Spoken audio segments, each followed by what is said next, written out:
Referee শেষবাঁশি বাজাবেন না, নয়তো Toni Kroos আমাদের ছেড়ে চলে যাবেন। এক খুদে ভক্ত নিজের আকুতি মাখা প্লাকার্ড নিয়ে হাজির হয়েছিল সান্তিয়াগো বার্নাবুর গ্যালারিতে। পুরো রিয়াল মাদ্রিদ শিবির প্রস্তুত ছিল তাদের একজন কিংবদন্তিকে বিদায় জানাতে। দর্শকরাও নিজেদের মতো করে প্রস্তুতি নিয়ে এসেছিল।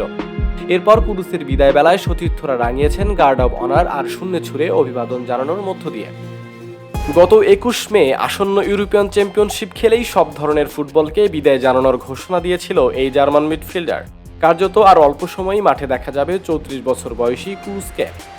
রিয়ালের হয়ে ইতিমধ্যে নিজের স্মৃতি বিজড়িত ঘরের মাঠ বার্নাবুতে গতকাল শেষ ম্যাচ খেলে ফেলেছেন।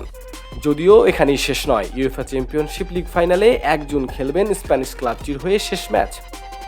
কিন্তু ঘরের মাঠই যেন বিদায়ী আয়োজনের অধিকাংশটা হয়ে গেল। পুরো বার্নাব্যু প্রকম্পিত হচ্ছিল কুরুস কুরুস ধ্বনিতে। এমন ভালোবাসা দেখে মাঝমাঠের স্নাইপার খ্যাত এই তারকাও অশ্রুসিক্ত হয়ে পড়েন।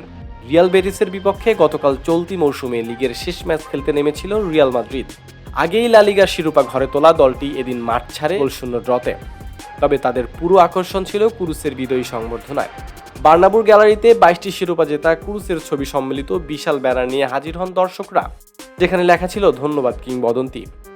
রিয়ালের ফুটবলাররা কুরুসের সম্মানে 8 নম্বর জার্সি পরেন, আর গার্ড অব অনারে অংশ নেন প্রতিপক্ষ বেটিস ফুটবলাররাও।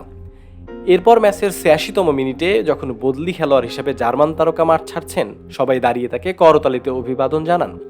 একে একে কোচ কার্লো আনচেলত্তি থেকে শুরু করে বাকি কোচিং স্টাফও তখন আলিঙ্গন করেন ক্রুসকে। এমন আয়োজনে চোখের পানি আটকে রাখতে পারেননি 10 বছর মাঝমাঠে ভরসা দেওয়া এই তারকা। পাশেই দাঁড়িয়ে অঝরে কাঁদতে থাকা মেয়েকে জড়িয়ে ধরে বলেন, বিদায় বলাটা সহজ নয়। আমি রিয়াল মাদ্রিদকে ধন্যবাদ দিতে চাই। আমি এখানে আমার 10 বছর উপভোগ করেছি। রিয়াল মাদ্রিদ আমার ঘর, আমার সন্তানদের প্রতিক্রিয়া আমাকে ভেঙে চুরে দিয়েছে। আমি শুধু বলতে পারি ধন্যবাদ রিয়াল মাদ্রিদ। এবারের কোপা আমেরিকার সব খবর পেতে স্পোর্টস স্টার বিডির সাথেই থাকুন। ধন্যবাদ সবাইকে।